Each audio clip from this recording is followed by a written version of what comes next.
It was a cold October evening when Sister Mary Benedict was last seen. Her routine was simple, almost sacred, lighting candles beneath the altar of St. Aurelia's Chapel, as she had done every evening for more than 2 decades. Those who knew her described her as gentle, quiet, almost invisible in the way she moved through the world, like someone who belonged more to prayer than to presence. But that night, something shifted. Sister Benedict never returned to her quarters. Her robe remained neatly folded on the wooden bench. Her rosary, always in her hands, was left coiled beside the chapel door. And just like that, she was gone. No signs of struggle, no footprints, nothing out of place, except the overwhelming sense that something had shifted. For weeks, the townspeople searched. They scoured the woods, the riverbanks, even the hidden tunnels beneath the old chapel. But it was as though she had dissolved into the very silence she had devoted her life to. Whispers spread quickly. Some said she fled. Others whispered of divine intervention. But the truth was harder to name, because it didn't fit into anything the world could explain. As years passed, her name became less a person and more a story. The chapel continued its rituals. New sisters arrived. The candles were still lit every night, or so everyone thought. But deep beneath the altar, behind a sealed stone panel no one had touched in decades, something waited. Something quietly defying the laws of time, of logic, of everything we think we know about how the world works. It wasn't until 32 years later, during a renovation project, that the workers uncovered it. A narrow crawl space hidden behind the altar. The air inside was cold, dry, untouched, and, at the very center of that space, a single candle. Still burning, still alive, its flame steady, unwavering. Melted wax pooled beneath it, layered like rings of a tree, marking years no one had counted. No fuel source, no airflow, nothing to sustain it. And yet there it was, as though something, or someone, had never left. That discovery didn't just reignite the mystery. It unraveled something deeper, something more haunting, more beautiful, more terrifying than anyone had ever imagined. Because near that candle, beneath layers of dust and prayer, lay a small handwritten note. 5 words, fragile, trembling, yet impossibly intact. It read, "I never left this place." And suddenly, the question was no longer what happened to Sister Benedict. It became something far more unsettling. What was she waiting for? When the discovery was first reported, the town stood still. St. Aurelia's Chapel had always been a quiet landmark, a place of whispers, of old hymns echoing between stone walls. But now, it became something else entirely. Journalists flooded in, historians, skeptics, even paranormal investigators. They all wanted the same thing, an explanation. But the more they examined the scene, the more the edges of logic began to dissolve. The candle burned steadily. No flicker, no smoke damage, no sign that it had been recently lit. 32 years. It shouldn't have been possible. And yet it was. The priest overseeing the renovation, Father Andre, was the first to find the note. His hands trembled as he unfolded the fragile paper. The ink faded but still legible. "I never left this place." Those 5 words hit harder than any fire. He knelt there, staring at them, realizing that this wasn't just about a missing nun. This was about something kept, something preserved, not just physically, but spiritually. And suddenly, the memory of Sister Benedict returned like a tide. The woman who once moved like silence now spoke louder than anything else in that chapel. As word spread, older parishioners came forward with stories, small, strange moments they had dismissed over the years. A choir boy who swore he heard humming behind the altar late one night. An elderly woman who claimed she saw candlelight glowing beneath the floor during a midnight mass. None of it had made sense then. None of it had seemed worth sharing. But now, every forgotten whisper felt like part of something much bigger, something woven into the very bones of this place. The architects brought in to examine the space were baffled. The crawl space wasn't on any blueprint. The stone ceiling, it appeared, older than the altar itself. Tests showed no drafts, no ventilation, no way a flame could survive more than a few hours, let alone 3 decades. And yet, the wax told another story. Layer upon layer had pooled, hardened, melted again, and stacked over itself, a physical timeline of something that had persisted in absolute defiance of everything we understand about the natural world. And beneath that candle, pressed into the stone, was something else. Faint etchings, worn by time but unmistakable to those who dared to look close enough. Not symbols, not scripture, just a single line, scratched over and over until the stone itself seemed to whisper it back. She remained. For what, for whom? And as those words sank into the hearts of everyone who stood there, a realization darker and more profound began to take root. The question was never how the candle still burned. The question was, why? The journals of the convent were pulled from storage, dusty, brittle, bound in cracked leather. Page after page was scanned for anything, any hint, that could explain what had happened. But the entries around Sister Benedict's disappearance were hauntingly mundane. Her last recorded tasks were simple: lit evening candles, prayed for the sick, checked the east corridor. Nothing more. No warnings. No strange behavior. Nothing that hinted at the unfathomable choice she may have made that evening. But as researchers went further back, patterns began to emerge, subtle, almost hidden. Notes left by previous sisters, spanning decades, referenced the silence beneath. Phrases like, "It listens," and "the warmth below the cold," appeared in margins, often crossed out or half erased, as though whoever wrote them regretted putting them to paper. These weren't random scribbles. They were traces, breadcrumbs pointing toward a secret long carried, but never spoken aloud. Father André found himself obsessively walking the chapel late at night, listening, trying to feel whatever Sister Benedict might have felt all those years ago. Sometimes, he thought he heard footsteps echoing where no one stood. Other times, he'd catch the soft scent of beeswax and lavender, the exact blend the sister used for the altar candles. The moments were fleeting, but they were there, and each time they happened, the flame beneath the altar seemed to flicker brighter. Or perhaps it was him that flickered. And then came the most disturbing discovery yet. Behind the altar, inside a hollowed gap in the stone molding, was found a second note, so old it nearly disintegrated when touched. Written in the same hand, same ink, but this one was dated 1892. It read, "One remains until the other arrives. This is the promise." The handwriting wasn't Sister Benedict's. It was someone from a century earlier. And just like that, the mystery deepened beyond her, beyond time itself. The questions now suffocated the air inside the chapel. Who were the one and the other? Had Sister Benedict taken her place in a chain that had existed for generations? And if so, what exactly had she been guarding? Or worse, what had she been waiting to keep inside? The silence beneath the altar was no longer empty. It was a presence, and it had been listening for far longer than anyone ever dared to imagine. The discovery of the older note spread quickly among the researchers and clergy involved, and with it came a terrifying realization. Sister Benedict wasn't the beginning of the story. She was just a chapter. Beneath the layers of marble and incense, beneath the rehearsed prayers and polished sermons, there had always been something hidden, something older than the chapel itself, something that required attendance. A quiet but relentless demand for someone to remain, unseen but utterly present, in that hidden space. As days turned into weeks, the investigators uncovered more.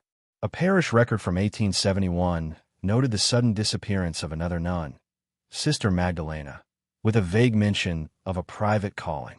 Her name had never been spoken in the decades that followed, erased from most records, like an echo someone was trying desperately to forget.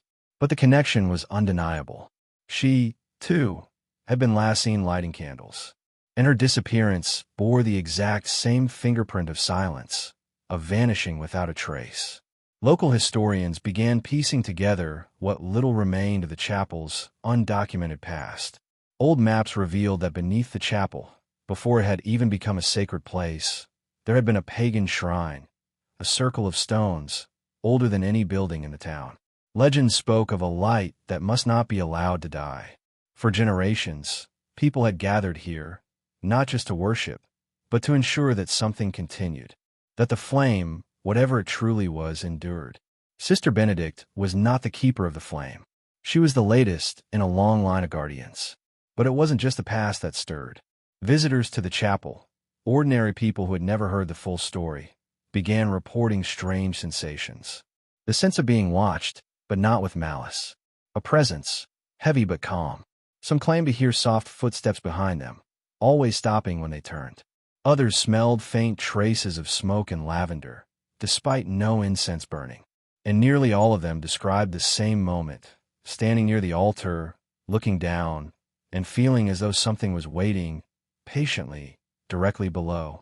What terrified Father Andre most was that the candle, impossibly, undeniably, still burned.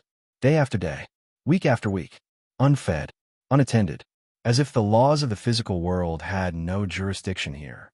And the question that clawed at the back of his mind, the one he no longer dared speak aloud, was this: if the candle never dies, does that mean the one who lit it never left?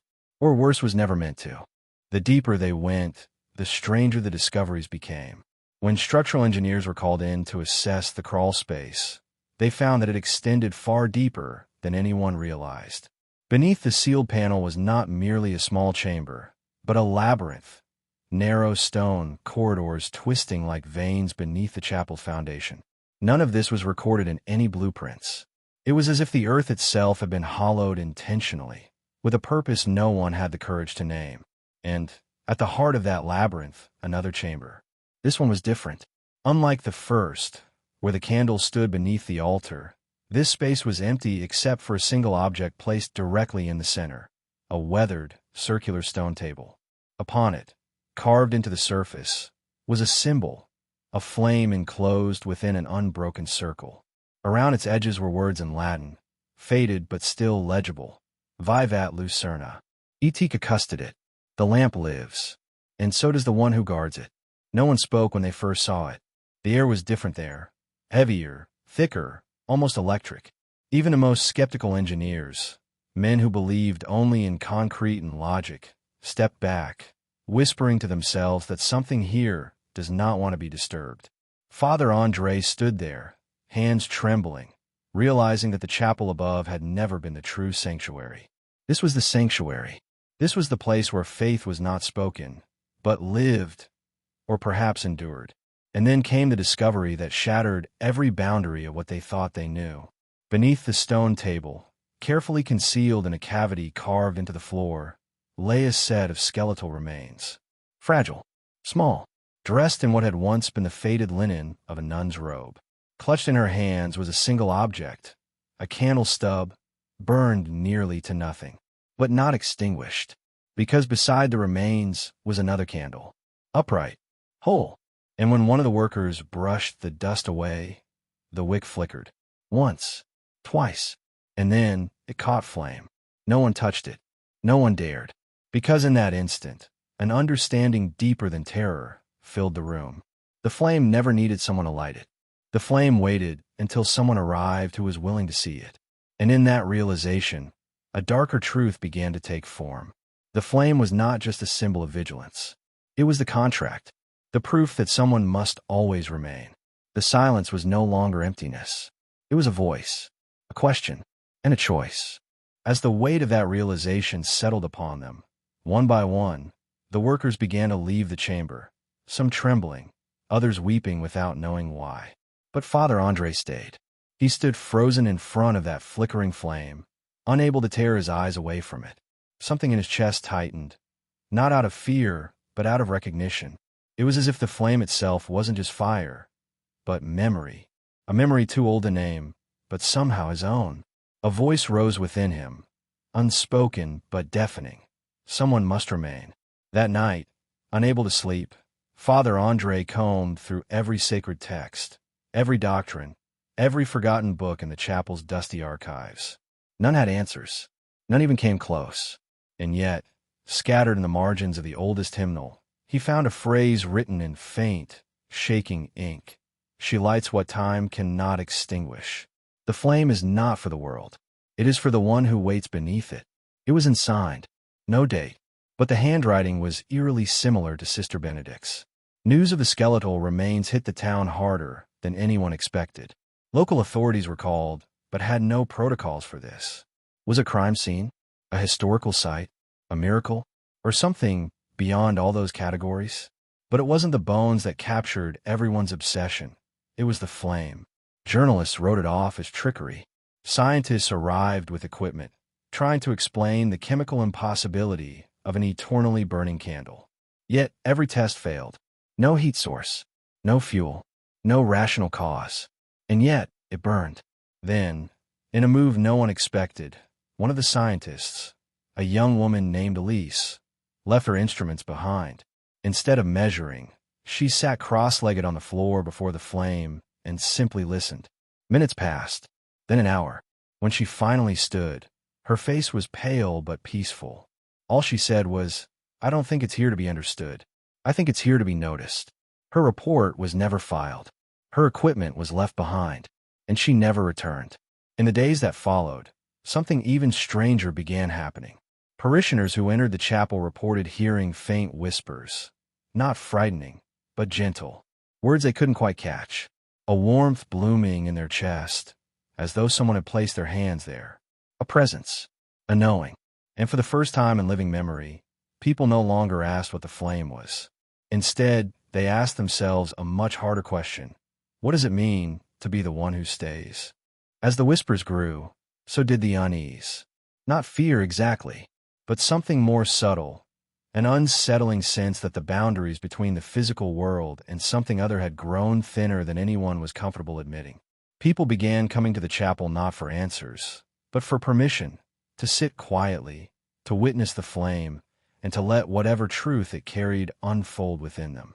Some stayed for hours, others for mere moments, but nearly all of them left changed. Father Andre, now unable to look at the altar without feeling the presence beneath it, began noticing subtle shifts in the chapel itself. The candles on the altar seemed to burn slower, their flames steadier than ever before. The air often grew inexplicably warm near the stone floor above the hidden chamber. And on certain nights, when the wind was just right, the sound of a distant voice, not loud, but unmistakably real, drifted through the nave. It didn't speak words. It breathed them. It was during one of these nights that Father Andre noticed a pattern, a quiet pulse. 3 slow breaths, then silence, then 3 again, as if the chapel itself was breathing, as if the flame wasn't an object at all, but a being, a watcher, a keeper, or a prisoner. And in that suffocating realization, an even darker question surfaced. Was Sister Benedict there willingly, or had something demanded her presence, and the presence of all those before her? In a desperate attempt to break the cycle, or at least understand it, Father Andre descended once more into the hidden chamber. This time, he brought with him only one thing, the note that had been found with the skeleton. Kneeling before the flame, he placed the paper on the stone table and whispered, "If you are still here, if you remain, show me." The flame flickered, danced, and then it split. 2 identical flames hovered above the wick, burning side by side, as though an unseen hand had drawn a line between them, between the one who stays and the one who watches. And then, as quickly as it had happened, one flame disappeared. Gone. The original flame remained, steady as ever. But the message was clear. There are always 2, one above, one below, one in the world, and one who stays.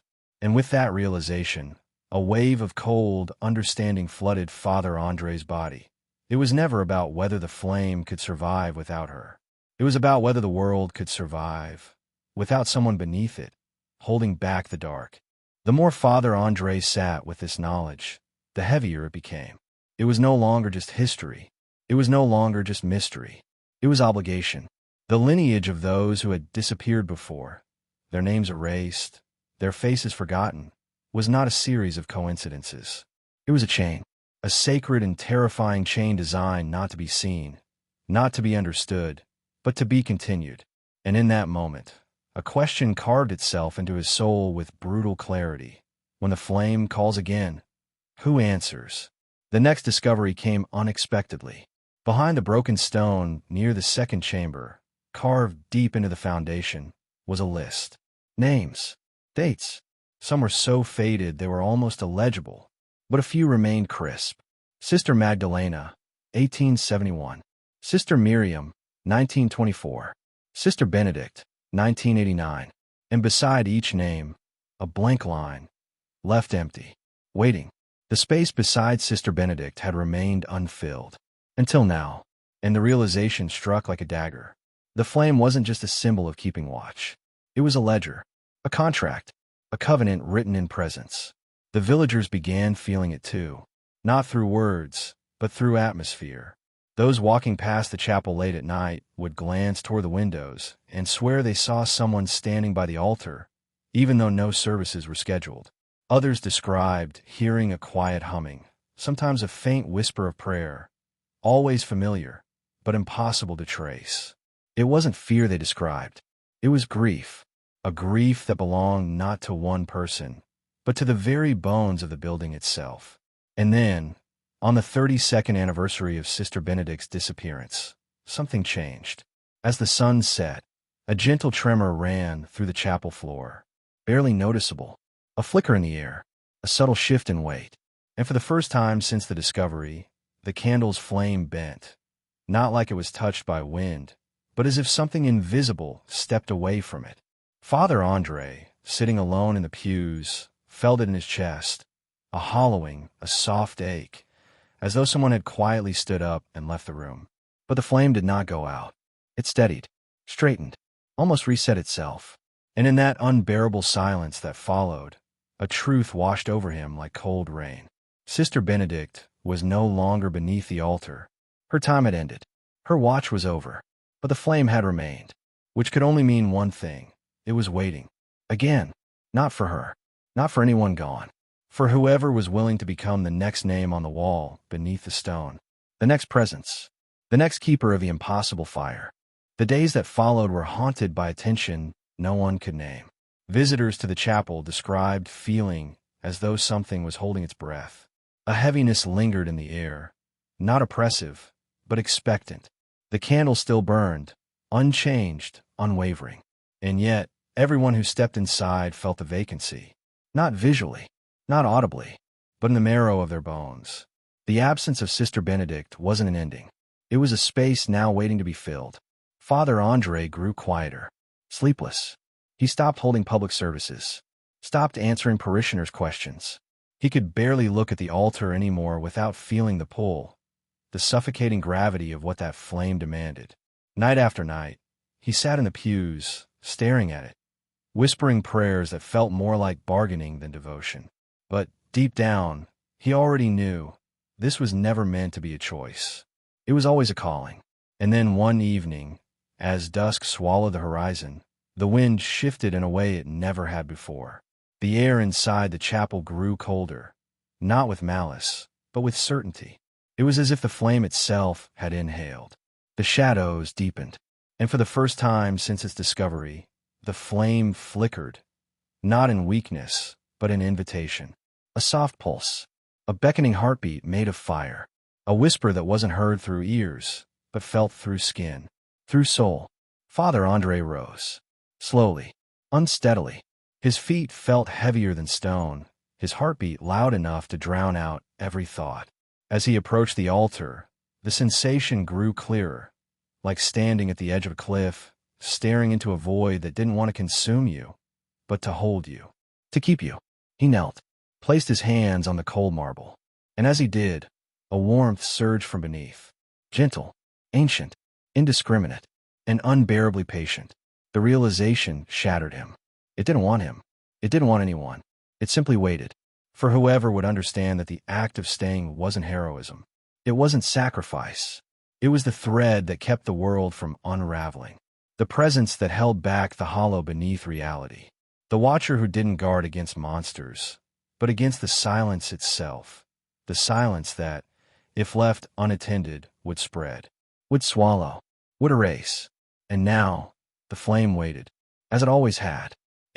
Holding back the dark. As the midnight bells echoed through the chapel walls, Father Andre remained on his knees, trembling, not from fear, but from the unbearable weight of understanding. The flame was steady, almost peaceful now. It no longer flickered as it had earlier. It simply existed, a quiet, ancient witness to an unspoken agreement stitched into the fabric of this place long before anyone remembered. He realized then, This was never about faith in the way the world defines it. This was about continuity, about someone simply being willing to hold the line between presence and oblivion. And yet, there was no voice confirming this. No booming divine answer. Only the flame. Only the ache in his chest. Only the steady, rhythmic pulse of something waiting. His mind drifted to the names carved into the foundation. Each one had disappeared without explanation, erased from history, but immortalized in presence beneath this altar. It was never abandonment. It was inheritance, a passing of the most invisible torch, a role not celebrated, not mourned, just necessary. The following morning, a maintenance worker named Joseph entered the chapel before sunrise.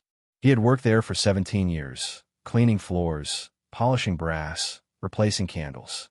But when he stepped inside that day, he stopped. His broom clattered to the floor, because for the first time in his life, he heard it.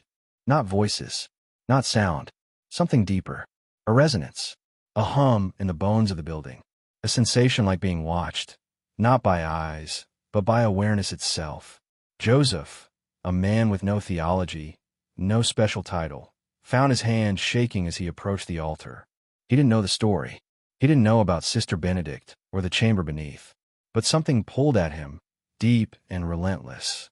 He kneeled without knowing why, stared into the flickering flame, and whispered, half without thinking, "I see you."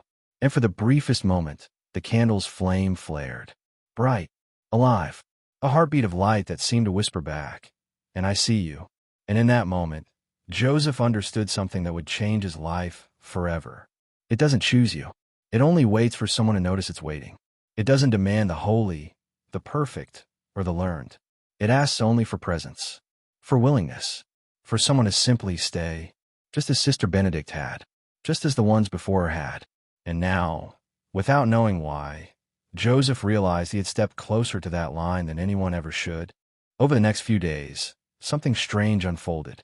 Joseph began noticing changes, not in the chapel itself, but in how the world around him seemed to shift.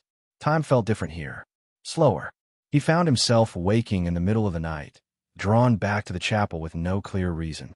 His dreams became flooded with images, flashes of faces he didn't recognize, voices whispering prayers in languages he didn't speak, hands lighting candles in impossible rooms carved from stone and shadow. But the most jarring shift was this. Every time Joseph stepped into the chapel, the candle would react. It would lean toward him, flicker in rhythm with his heartbeat, as if acknowledging his presence. Others noticed it too. Parishioners whispered that something had changed, that the air felt heavier, that when they sat in the pews now, they felt counted, as though someone, or something, had begun marking who entered, who stayed, and who left. Father Andre watched all of this unfold with growing dread. He recognized the signs. It had happened before, with Sister Benedict, with Sister Magdalena, and the nameless others before them. The flame never forced anyone. It never begged. It only waited until someone came close enough to understand what waiting meant. And Joseph, without training, without preparation, was drifting dangerously close to that threshold, closer than anyone should without knowing what stepping over truly meant. Then, one evening, the inevitable happened. Joseph lingered long after the chapel had closed, long after the last parishioner had left. He sat in the front pew, staring at the flame, not in fear, but in recognition. His breathing slowed. The world outside blurred. And then the flame shifted, just slightly. It tilted toward him, then away, as if something unseen had stepped forward and passed through him. In that instant, Joseph felt something he would never have words for. Not heat, not cold, not fear, but a weight, a presence so total, so consuming, it felt like the air itself had turned to glass. And then it stopped. The candle settled. The air lightened. But the message was undeniable. Joseph was no longer just an observer. He had been noticed, not chosen, not commanded, simply seen. And in the hollow silence that followed, one truth crystallized in his bones, so clearly it felt written there. Once the flame has seen you, it never forgets. The days that followed were unlike anything Joseph had ever experienced. He returned to the chapel every morning, unable to resist the pull. It was an obligation, It was gravity. The flame now felt like a living thing, pulsing softly at the center of the altar. Sometimes when the chapel was empty, it flickered in patterns like breathing, like listening. And Joseph began to feel something else, an unsettling duality. Half of him was still the man who swept floors. But the other half was now standing on the threshold of something unspeakably vast, something waiting. Meanwhile, Father Andre observed quietly, haunted by how familiar Joseph's behavior had become. The same subtle withdrawal from the noise of the world, the same long silences, the same quiet pacing near the altar, as if measuring the distance between choice and inevitability. Andre had seen it before. He'd read it in the fading journal entries of those who came before. And yet, knowing what came next didn't make it any easier to accept. He feared for Joseph, not for his safety, but for his soul. Because the truth was cruelly simple.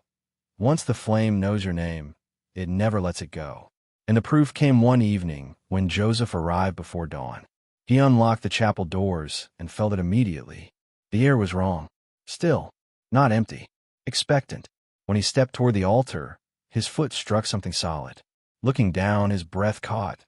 There, resting directly in the aisle, was a candle, identical to the eternal one beneath the altar. Same thickness, same color, same warm brass base. But this one wasn't lit.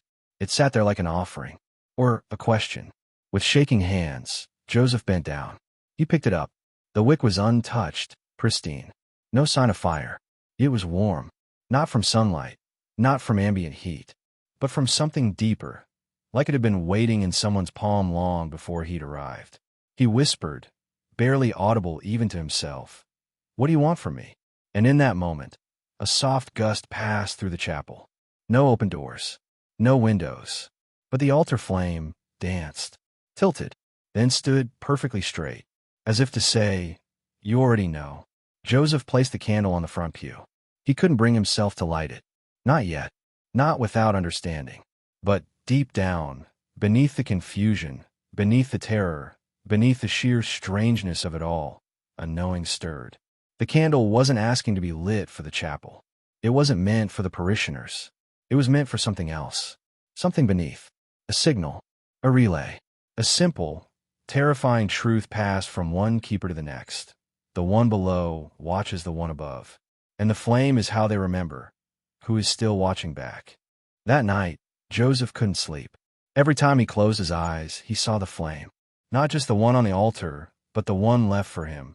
The unlit candle resting in the pew, waiting like a held breath. And in those long hours of darkness, a single thought repeated over and over. What happens if no one lights it? It wasn't fear that woke him in the middle of the night. It was something worse. Responsibility. Meanwhile, strange things continued inside the chapel. Parishioners began reporting a change they couldn't quite articulate. The air felt thicker, the shadows longer. Even the light through the stained glass windows seemed different, muted, softer, but heavier, more watching. It was as though the very walls had become aware that the chain had weakened. The flame had noticed Joseph. It had marked him, but he hadn't answered yet. And the silence in that refusal was becoming unbearable for the building, for the town, and maybe for something else. Father Andre's nightmares grew more vivid.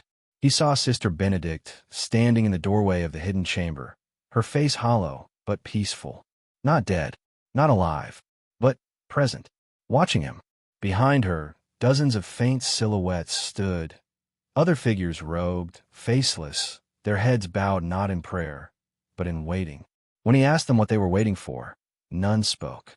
Only Sister Benedict raised her head, looked directly into his eyes, and whispered, "It cannot go unlit."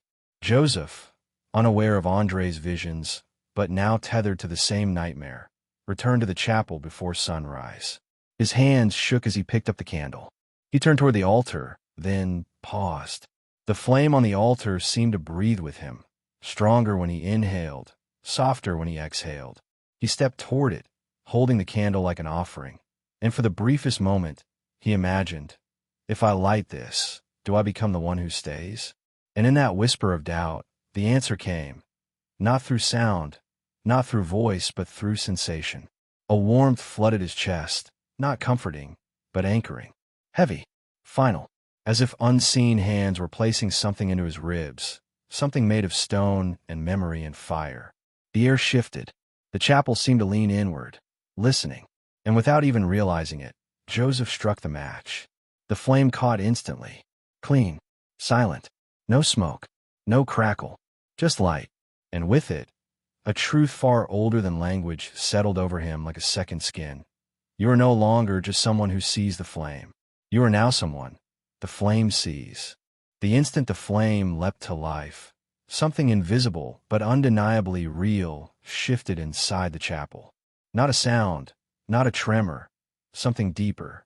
The walls themselves seemed to tighten, as though the space had inhaled after holding its breath for far too long.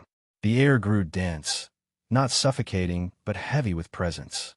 Every stained glass pane caught the light differently, refracting colors that had never been seen there before. The flame on the altar flickered once, twice, then steadied, as if acknowledging that the exchange had been made. Joseph stood frozen, candle in hand, his fingers locked around the brass holder. A strange sensation flooded him, not fear, not pride, but something terrifying in its simplicity, completion. As though some unspoken circuit had finally closed. And in that moment, a single, overwhelming realization shattered through his mind. I am now part of it. Not a visitor, not an observer. A link, a name that would one day fade from memory, but would remain etched, somewhere unseen, beneath the floor, in the marrow of the chapel. Meanwhile, Father Andre sat hidden in the shadows, watching. He had seen it, felt it, the transference, the acceptance. He whispered to himself, "It's done." His voice cracked, thick with something that was neither sorrow nor relief. Because this had never been about saving Joseph. It had never been about stopping the cycle. The flame didn't ask permission. It didn't offer salvation. It offered a single proposition wrapped in silence. Presence in exchange for forgetting. Not the forgetting of others, but the gradual forgetting of oneself. And as the morning sun pierced through the stained glass, Joseph felt it for the first time. The same sensation Sister Benedict must have felt, the same knowing carried by every soul who had knelt before this impossible fire. It wasn't pain. It wasn't grief. It was weight. The weight of becoming invisible, of being a heartbeat that no one notices, but everyone depends on. The world above continued. People walked by the chapel, blissfully unaware. But now, beneath their feet, someone was holding the line. The candle's flame burned steady, unmoving, eternal. But Joseph knew now, it was never the flame that needed tending. It was the space, the threshold, the thin, fragile wall between the seen and the unseen, between the present and the forgotten. And as the realization hollowed him out, filled him, anchored him to something older than time, he understood the truth Sister Benedict had once written on that trembling piece of paper. I never left this place. And now, neither would he. As the hours passed, something strange happened. The flame Joseph had lit never wavered, but its presence began bleeding into the atmosphere, into the bones of the chapel, the stones, the air itself. Parishioners who arrived for morning prayer paused at the door, uncertain why their hands trembled or why the chapel seemed different. They whispered among themselves about the air feeling thicker, about a strange warmth against their skin. No one spoke of the candle. No one noticed it directly, but they felt it, as if their bodies understood something their minds couldn't bear to name. Father Andre, now standing at the back of the room, watched with hollowed eyes. The choice had been made. The pattern continued. And yet, an ache grew in his chest, the realization that the world would never know Joseph's name. Just like it had forgotten Sister Benedict. Just like it had forgotten all the others who had answered when the silence asked. The flame never asked to be understood, only witnessed, only fed by presence. And in that feeding, something else remained sealed, or perhaps restrained. As Joseph stood near the altar, locked in this ancient covenant, a presence stirred beneath his feet. It wasn't physical, not fully, but it was there, an awareness. Something woven into the stones themselves. It didn't speak. It didn't threaten. It only watched. Patient. Eternal. And Joseph now understood what generations before him had come to learn. It was never the flame that guarded the chapel. It was the chapel that guarded the flame, and whatever the flame was holding back. Suddenly, his vision blurred, not from exhaustion, but from a subtle shift in perception. He blinked, and for a moment, the walls of the chapel faded. He saw beyond them, not to the outside world, but to something deeper. A corridor of shadows, lined with figures, all of them faceless, robed, standing perfectly still, watching, waiting, and in the center, beneath an impossible ceiling of black stone and distant, unmoving stars, a second flame. Identical, mirroring the one above, the one in his hands. And in that moment, Joseph understood the final, most harrowing truth of all. The flame was not a beacon. It was a lock, a seal against something waiting beyond the threshold of presence and absence, something that could not be allowed to rise. And every time the flame burned unattended, every time the one who remained was not replaced, the lock grew weaker. The silence below leaned closer, and the only thing holding it back was a simple, devastating act, someone willing to stay. The visions faded slowly, like mist retreating beneath the weight of dawn. But the knowledge they left behind did not fade. Joseph stood before the altar, breath shallow, hands trembling, knowing now with suffocating clarity what this truly was. This flame wasn't just memory. It wasn't just tradition. It was containment, a boundary between the world that lives above and something vast, formless, and patient beneath. A presence that did not rage, did not threaten. It simply waited, timeless, endless, hungry for vacancy. As the sun climbed higher, the outside world moved obliviously. Children laughed in the streets. Shopkeepers opened their stores. Bells chimed from distant towers. Life continued as it always had. And that was the most unbearable truth of all, that everything normal, everything mundane, depended on a silence no one knew was being kept. A silence held not by walls or prayers, but by one life at a time, one aim at a time, each destined to be forgotten by the world, but remembered by the flame. Father André approached slowly, his shoes silent against the stone. For a long while, he said nothing, only stood beside Joseph, staring into the twin fires, the eternal flame on the altar, and the smaller candle Joseph had lit, now burning with impossible steadiness. Finally, his voice cracked through the heavy air. "You feel it now, don't you?" Joseph didn't answer. He didn't need to. His silence was answer enough. His hands shook not from fear, but from the sheer gravity of what he'd become. André continued, softer now. "This is how it happens. This is how it always happens. You didn't choose this. It chose the one who noticed, the one who looked too long, listened too deeply." His eyes glistened with something between reverence and regret. "You understand what happens next, don't you?" Joseph turned, hollow-eyed, and whispered back, "I stay." And with those two words, something deeper than the walls themselves exhaled. In that exhale, Joseph understood fully. He was now part of the threshold, a living pillar between the world of light and the world that hung in the void beneath. His name would not be recorded in any registry. No plaque would bear his memory. But beneath the floor, on a worn strip of stone, an unseen hand had already carved it. Joseph, 2022. Another link, another watcher, another soul who would eventually be whispered about, not in stories, but in the subtle shift of air inside a chapel that never, ever truly sleeps. The transformation wasn't physical. Joseph didn't vanish. He didn't dissolve into shadow or descend into the stone. He remained there, visible to everyone who walked through the chapel doors. He greeted parishioners, cleaned the floors, lit ordinary candles alongside the Eternal One. But something fundamental had shifted beneath his skin, beneath his breath. He was now both here and beneath. His body continued in the world above, but his presence, his name, was now stitched into the roots of something far older, deeper, and darker. As the weeks passed, visitors to the chapel noticed subtle changes. Some described feeling watched, not uncomfortably, but with a presence so tangible it brought tears to their eyes without knowing why. Others reported hearing soft breathing when they sat alone in the pews, though no one else was near. Some swore that when the light hit the altar just right, the flame would split, briefly forming two flames before merging back into one, as though something unseen was checking, making sure the seal remained intact. Father Andre grew more withdrawn, watching Joseph with a mix of guilt and awe. He knew now that this was how it had always been. Every priest who had ever served at St. Aurelia's had been a witness, not a participant. They were the stewards of the building, the protectors of the story, but never the holders of the flame. That burden belonged only to those the flame chose. Or perhaps, more accurately, those who noticed it noticing them.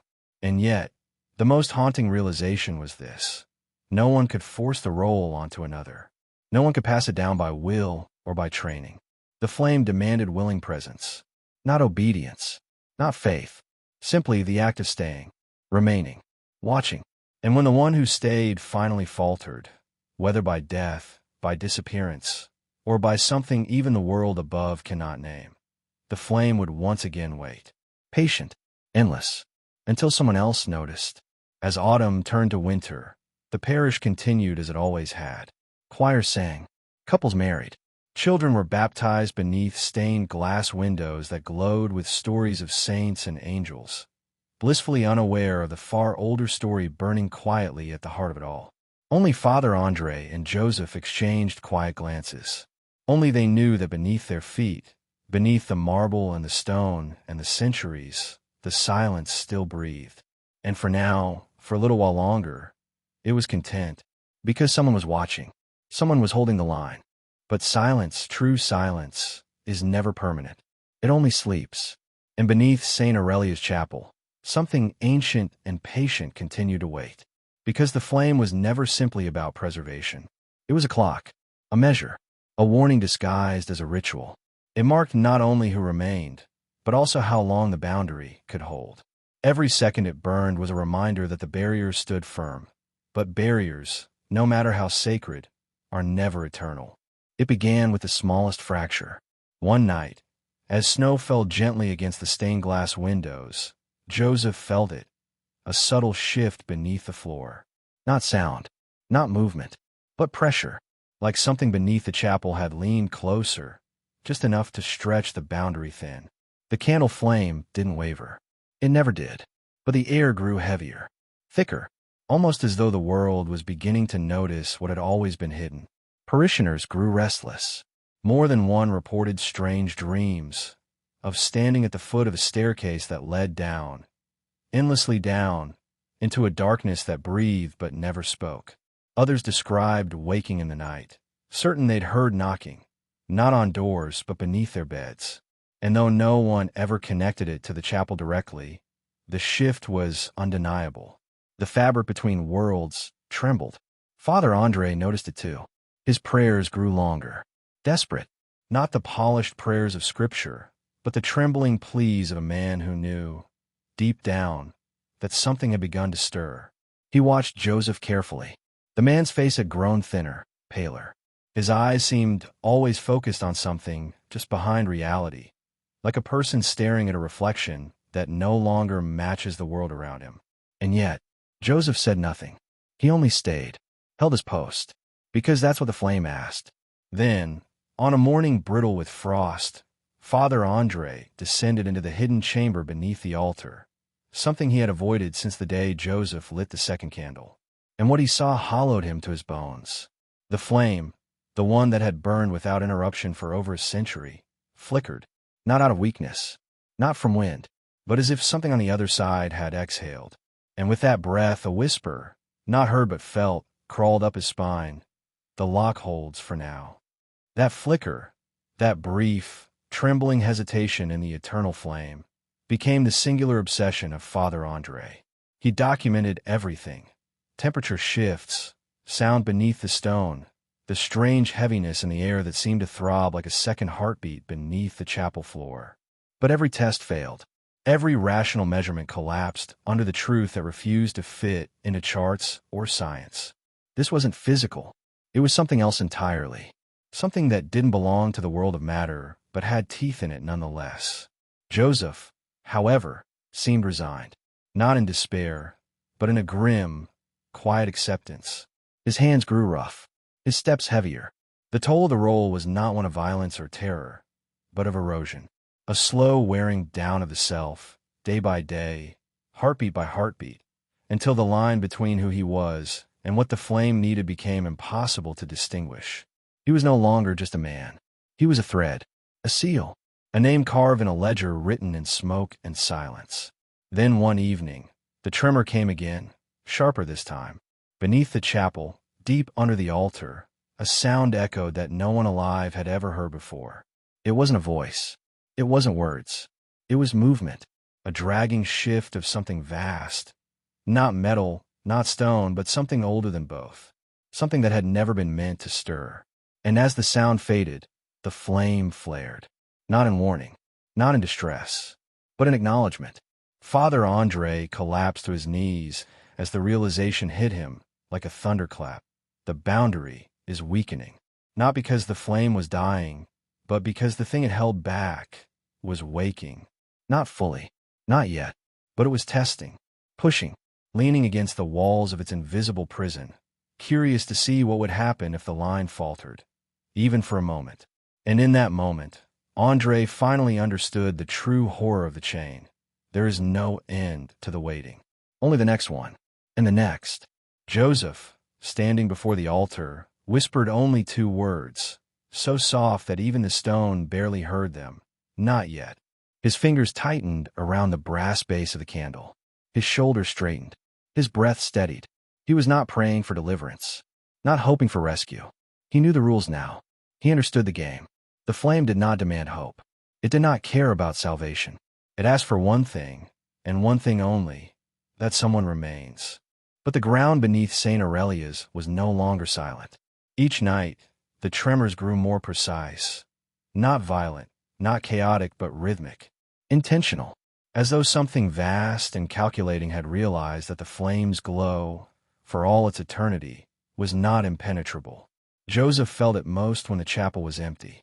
Standing alone beneath the vaulted ceiling, he could feel pressure, not from above, but from below, like hands pressing against the floor, testing the strength of the boundary.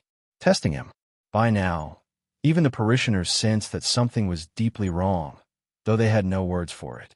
Some refused to enter the chapel after sunset, complaining of sudden nausea or the sensation of being watched by eyes they couldn't find.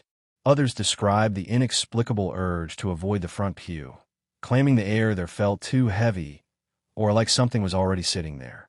The choir grew quieter, the confessions fewer. The heartbeat of the chapel was changing, slowing, tightening, as if the very walls were bracing for something no hymn could hold back. Father Andre began visiting the hidden chamber beneath the altar daily now. What had once been a place of sacred dread was now a constant vigil. But every visit left him more hollow than the last. Because the truth was undeniable. The flame's flicker had become permanent. A subtle, constant tremor at the edges of its light. Not strong enough to signal collapse, but undeniable proof that the boundary was under stress. The weight of centuries was cracking. Then, on one bitter winter night, Joseph awoke from a dream, if it could even be called that.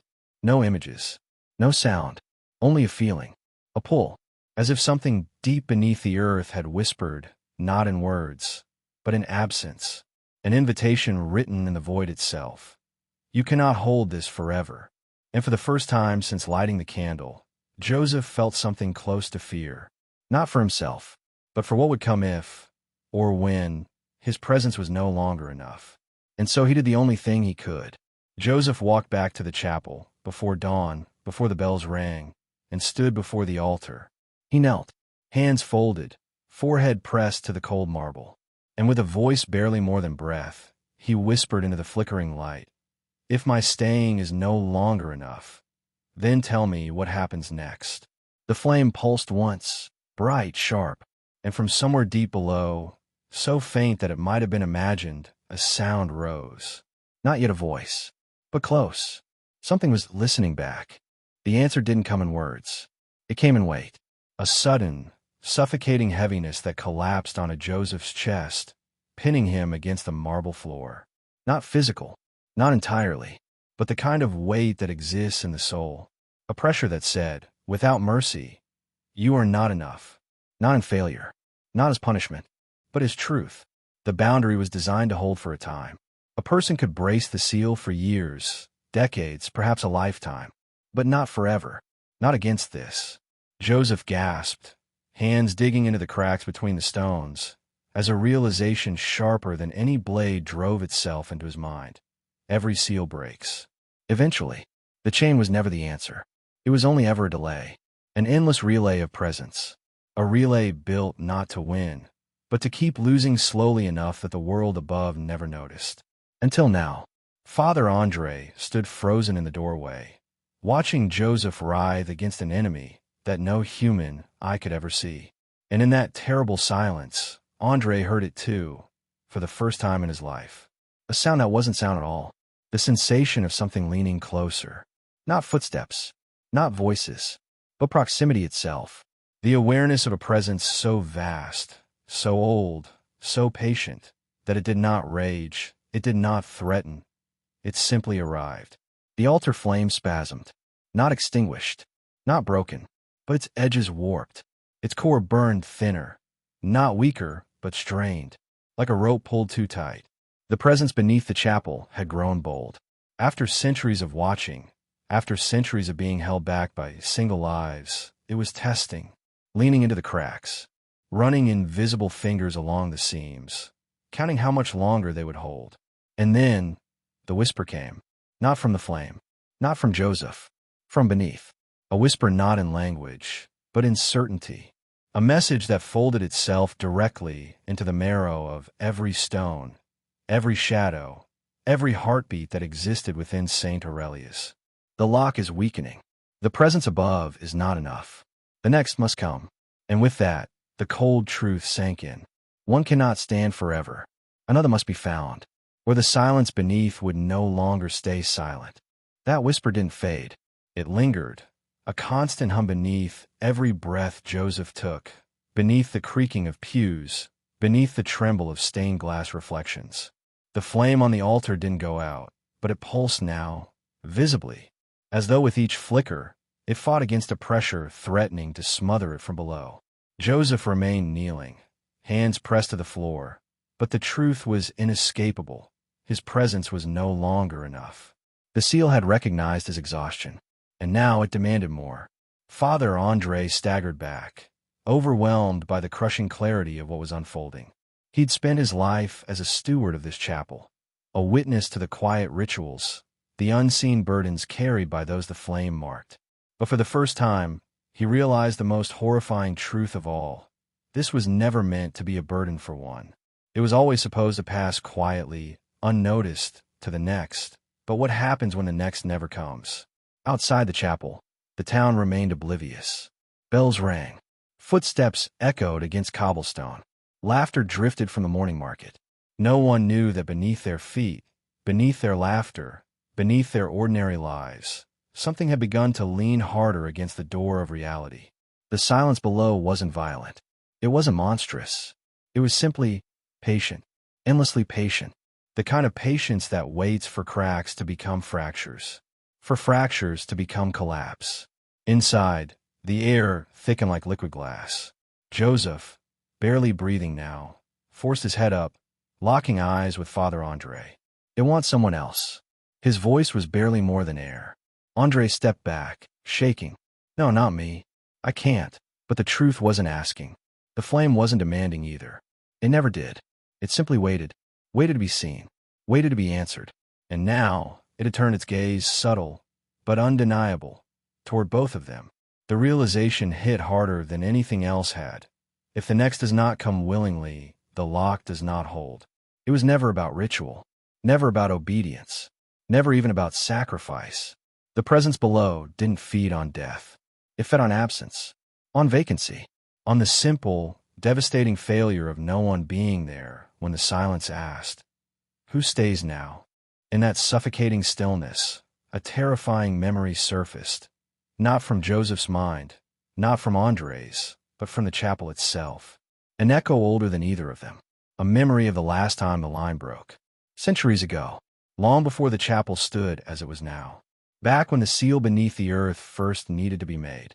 A collapse so quiet the world above never recorded it, but so devastating that those who witnessed it had buried its memory in stone, in fire, in silence. Father Andre stumbled backwards until his spine met the cold wall. His hands trembled violently. "I'm not meant for this," he whispered. But the truth pressed in any way. It doesn't care who's meant. It only cares who is here. The silence didn't ask for the brave. It didn't ask for the worthy. It asked for the present. For the one whose footsteps remained when everyone else left. That was the contract. That had always been the contract. Joseph pressed his palms against the marble, whispering through clenched teeth, "It's going to break. It's going to break if no one answers." The flame throbbed again, the brass base beneath it now radiating a cold so intense it burned. Another tremor beneath the floor. Not a test this time. Not an echo. A push. The presence below leaned harder, tasting the thinning boundary. "One cannot hold the gate. Not anymore." The words vibrated through the very bones of the chapel. Andre's breath came in short, panicked gasps. His knees buckled. But then something changed. The tremor stopped. Not because the pressure eased, but because something else entered the equation. The chapel doors groaned open. Footsteps, soft, hesitant, echoed against the stone. A woman. Young. One of the regular parishioners. She paused, frowning, her eyes drawn instinctively to the altar, to the flickering flame. Her steps slowed. Her face paled, and her lips parted, whispering to no one, "Why, does it feel like someone's waiting?" Joseph's head turned sharply. His voice, hollow, heavy, rasped out, "She feels it." And as Father Andre spun toward her, dread slicing through him, the truth landed with brutal clarity. The flame had noticed her, just as it once noticed Sister Benedict, just as it noticed Joseph. And now, it had done what it always does. It waited to see if she would notice it back. The moment the young woman stepped fully into the chapel, something subtle but unmistakable shifted, like the air itself had tilted toward her. The tremors beneath the floor didn't stop, but they paused, leaning, listening. Her steps slowed as if her body sensed what her mind could not yet comprehend. Her gaze snapped to the altar, to the flame that pulsed like a heartbeat made of fire. Her brow furrowed, confusion mixing with something deeper, something ancient. Recognition, not from memory, but from something far older. A knowing written in the marrow of her bones.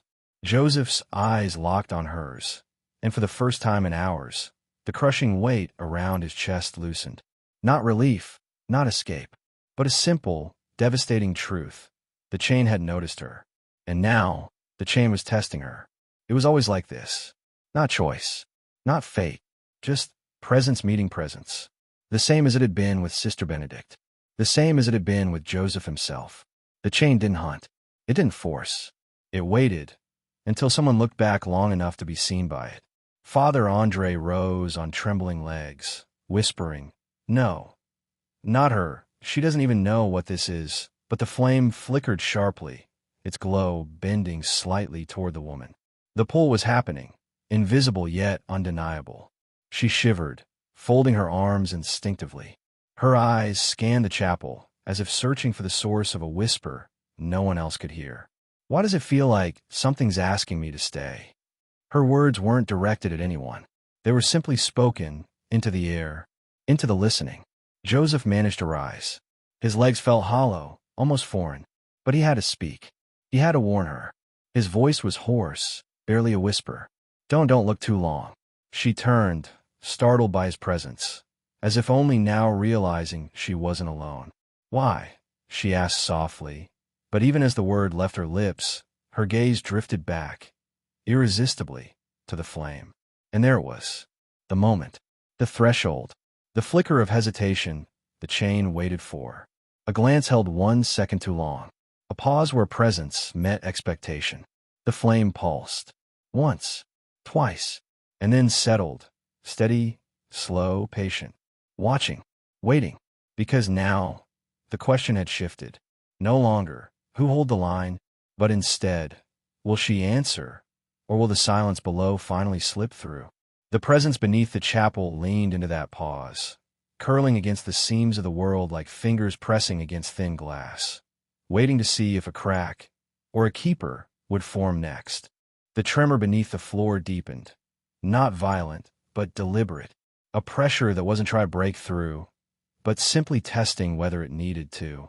The young woman stepped forward, drawn closer to the altar, as though some invisible tether wound itself around her ribs, pulling her, inch by inch, toward the flame. Her breathing grew shallow.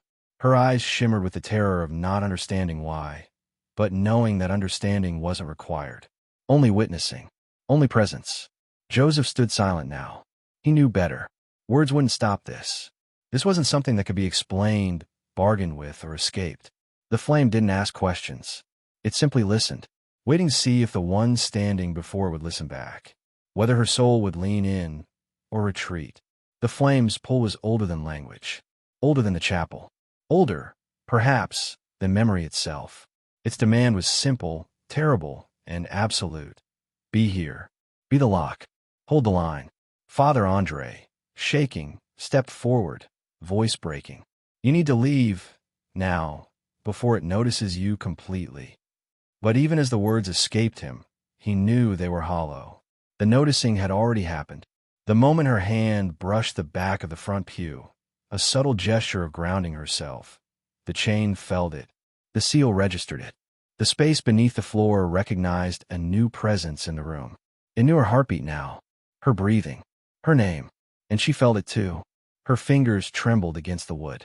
Her lips parted in a breath that wasn't just air. It was a realization. Something's wrong here, she whispered, but even as she said it, her feet refused to move. It wasn't paralysis. It wasn't fear. It was the weight, the gravitational pull of a role as old as the stones beneath her. She didn't need to understand. She didn't need to believe. She only needed to stay. The flame flared, not brighter, but sharper, focused. And in that instant, the silence beneath the chapel pressed closer than it ever had before. A presence so dense it felt like the air itself had turned solid, like the walls might collapse inward. And then, from the depths, that same terrible certainty whispered again, not in words, but in presence. One cannot hold forever. Another must come. This is the law. This is the cost. And the question hung between all of them, suspended in trembling candlelight. Would she stay, or would the silence rise? The air inside the chapel constricted tighter, folding around every breath, every heartbeat. Time fractured. Seconds stretched into eternities while moments collapsed into mere fragments. The young woman stood motionless, her fingers pressed into the wood of the front pew, her gaze never breaking from the flame. Her lips trembled, not in confusion now, but in realization. Somewhere, deep within her, something had clicked into place. A sensation without language, a knowing that did not arrive through logic or teaching, but through inheritance. An inheritance written in silence and sealed in flame. Joseph watched, hollowed, understanding exactly what was happening because he had felt it too. The chain didn't call loudly. It didn't demand or beg. It simply waited for the one who lingered long enough to hear it breathing. His throat clenched. His hands trembled. He knew the next step wasn't his to take, because it never had been. Just as the flame had once tilted toward him, now it leaned toward her. He was no longer the center of the contract. The burden had begun to shift. Father Andre stepped forward, voice cracking, torn between dread and an instinct to protect. You don't have to stay. You can walk away. You don't know what this is. You don't know what it wants. But his words dissolved into the thick air as he realized. Even before he finished speaking, she did know. Maybe not consciously. Maybe not completely. But somewhere, in the bones of her being, she felt the same unbearable truth that had once broken Sister Benedict. The same truth that had hollowed Joseph. It doesn't matter what I know, she whispered. It matters that I'm here. A sharp tremor rippled through the floor, not threatening, but expectant. The flame didn't waver. It sharpened, focused, alive. The silence beneath the chapel leaned closer, almost curious, like an ancient, unseen beast pressing its ear against the wall between worlds. Not with rage, not with malice, but with the quiet, relentless hunger of something that has waited too long and knows it is nearly free. Who stays? The presence asked, not with words, but with the suffocating gravity of a question woven into the bones of the earth itself. The young woman blinked slowly, breath trembling, and stepped forward. One step, then another, until she stood directly in front of the altar, Her hand reached, not toward the eternal flame, but toward the smaller candle resting in the pew, the one Joseph had once lit. Her fingers brushed the brass base, and in that instant, the tremors beneath the chapel stopped, not because the presence had retreated, but because it was watching, waiting. And now, the question sharpened into a blade poised against the fabric of reality itself. Would she light it, or would the gate finally, irrevocably, fail? The brass base was ice cold, a cold so profound it felt like it wasn't merely the absence of heat, but the presence of something else entirely. Something older, something waiting. Her fingertips hovered over the wick. The silence was unbearable. The air itself seemed to strain, creaking like an ancient structure under too much weight. Somewhere deep beneath the chapel, something vast leaned so close now that the floor almost seemed to breathe beneath her shoes. Joseph's voice barely cut through the suffocating pressure. You don't have to. But even he knew it was a lie. No one had to. No one ever did. And yet, someone always did.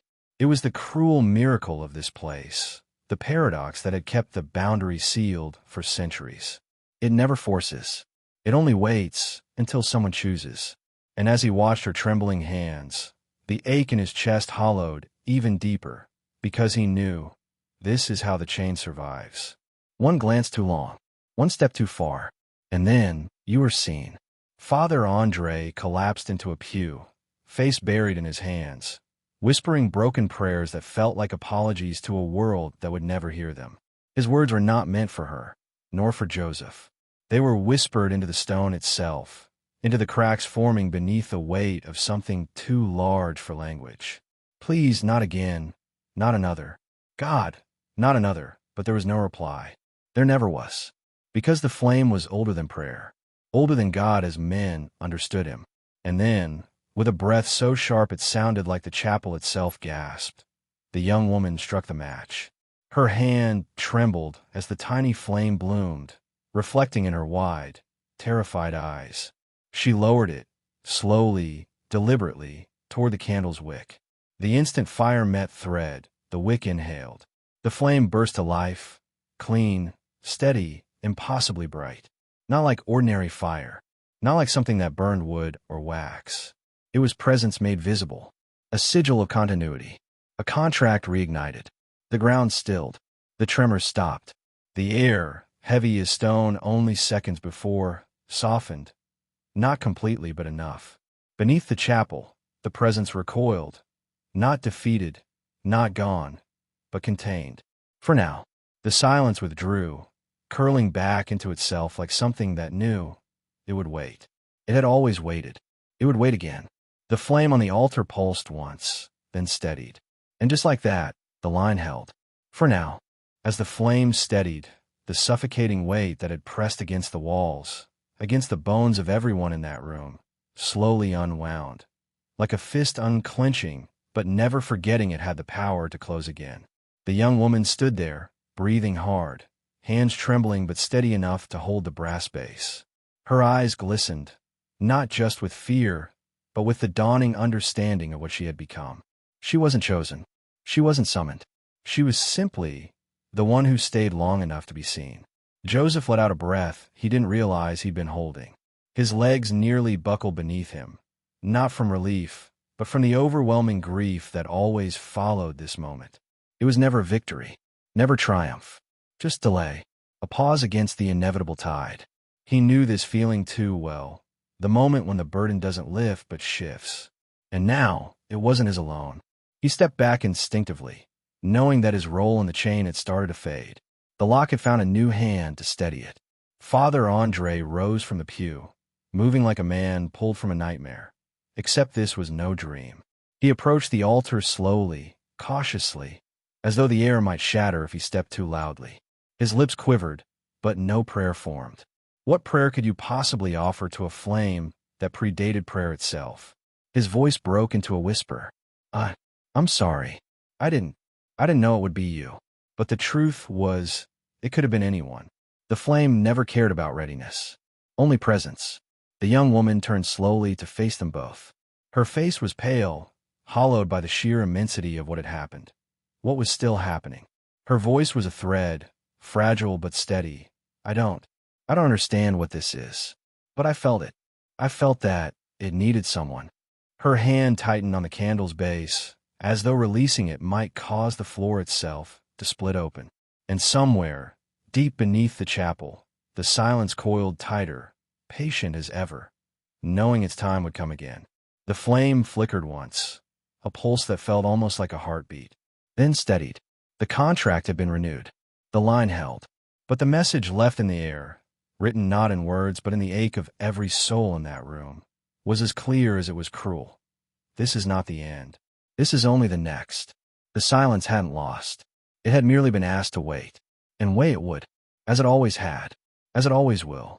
Life outside St. Aurelia's continued without the faintest ripple of what had unfolded within its stone walls. Markets opened. Children played. Church bells rang on the hour, unaware that those same bells had just sounded over a boundary far older and thinner than anyone above could comprehend. No one noticed that, beneath their feet, the line between what is and what should never be had trembled, then held. Inside the chapel, the air remained heavy, but stable, like a wound sutured shut, still raw but no longer bleeding. The young woman remained at the front, sitting now, candle resting in her hands, as though her body instinctively knew that letting go was not yet an option. Her face was unreadable, caught between terror, disbelief, and a quiet horror of realization that this wasn't something that would ever leave her. You cannot unsee the flame once it sees you back.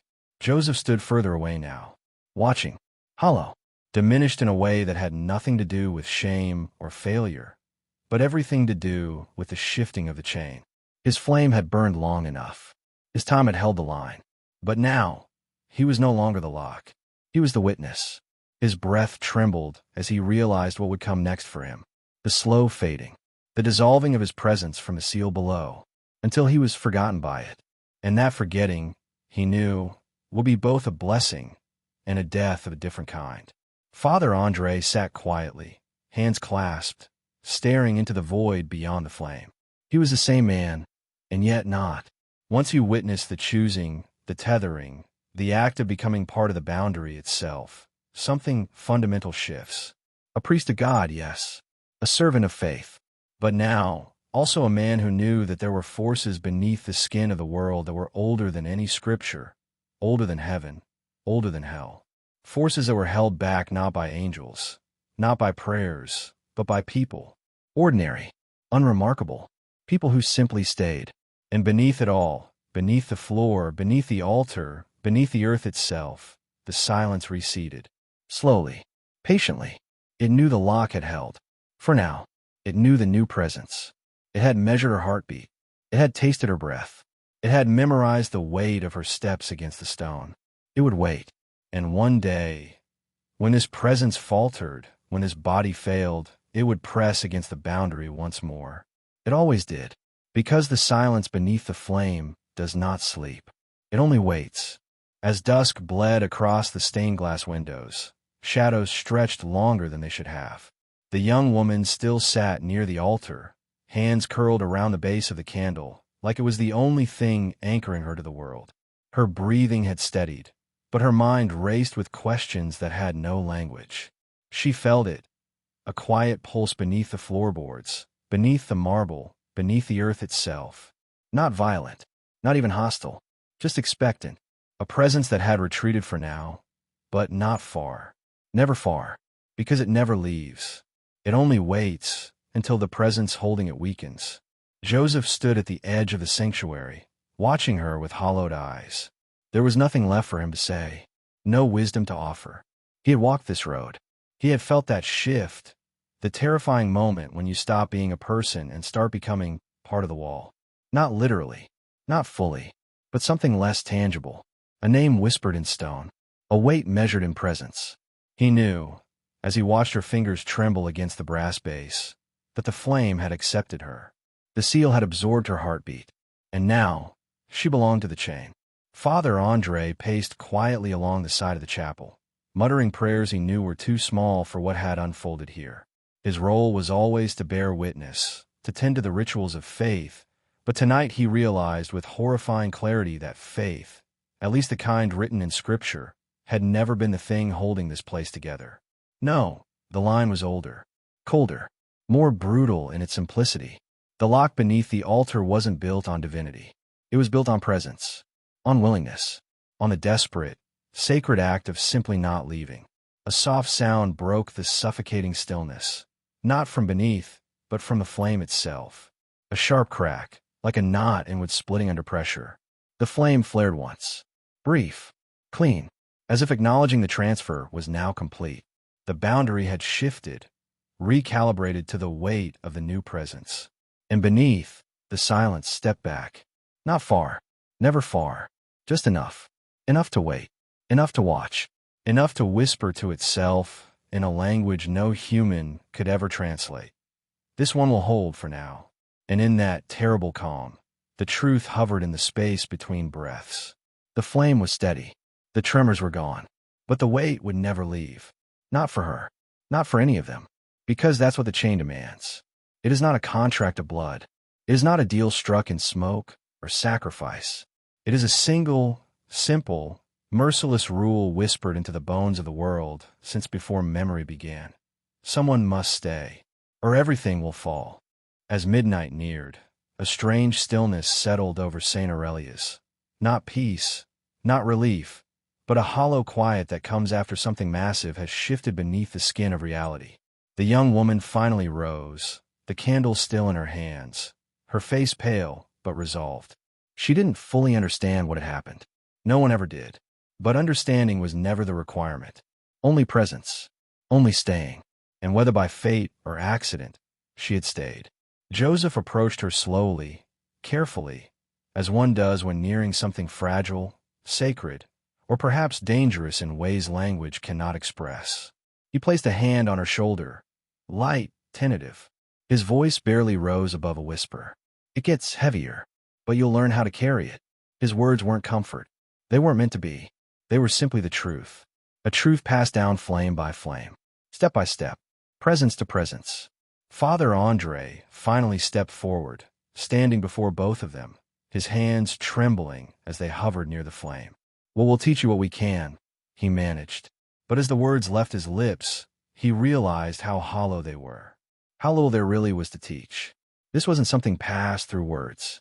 It was passed through being, through the simple, brutal act of not leaving, of becoming part of the lock itself. And beneath them, beneath marble, beneath stone, beneath the roots of the chapel, beneath the soil, beneath the bones of the earth, the silence rolled back into itself. Patient, endlessly patient. Its hunger did not fade. Its curiosity did not dim. It only shifted, folded, curled against the walls of the unseen place where it waits between awakenings. It knows the rules better than those who keep it. It has played this game longer than memory itself. It would wait. It always waits, because it only needs the chain to falter once. The flame pulsed gently, a steady heartbeat in the quiet. And in that small cathedral, 3 souls sat in silence. One who had carried the weight, one who had witnessed it, and one who now bore it fresh in her bones. And though the air had softened, though the tremors had ceased, they all knew the same terrible truth. The line had held, for now. But one day, maybe in years, maybe in decades, the silence beneath would lean against the wall again. It would press its vast, shapeless presence against the boundary, and ask the question it has always asked, the only question that has ever mattered. Who stays now? In the end, the story of the flame beneath St. Aurelius is not about a miracle, nor a curse. It's not about supernatural forces locked beneath stone, or the tremors that test the limits of human endurance. It's about something far more haunting, far more human. A reminder that sometimes the boundaries holding the world together aren't made of steel, concrete, or divine power, but of presence, of simple, unremarkable people willing to stay, willing to be there when no one else can, or no one else dares. And maybe that's the most unsettling truth of all, that the world above walks comfortably, oblivious because someone, somewhere, is holding the line, not through strength, not through rituals, but through the sheer, quiet defiance of not leaving, through the weight of someone whispering into the dark, not yet, someone willing to stand between what is and what should never be, someone you will never know. Someone whose name fades, but whose presence cannot. The young woman's story isn't unique. Not really. She was simply the next. The one who paused long enough for the flame to see her. Just as Joseph had. Just as Sister Benedict had before him. And one day, someone else will follow. Because the silence beneath this world isn't a villain. It isn't a monster. It is simply waiting. Waiting for vacancy. Waiting for absence. Waiting for the moment when no one answers the question, it whispers over and over into the bones of the earth. Who stays now? And maybe that question isn't just for the walls of a forgotten chapel. Maybe it's for all of us. In a world where presence has become disposable, where leaving feels easier than staying, maybe this story asks something simple, something terrifying, something beautiful.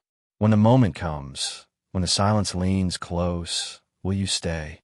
Or will you look away, pretending you never felt it notice you? If this story stirred something in you, if it made you feel the weight of the unseen, the presence of the untold, then don't let it end here. Share what you felt in the comments. Subscribe to this channel for more stories that live between the shadows and the light. And remember, every time you return, every time you listen, in some small, impossible way, you are part of the chain now, too.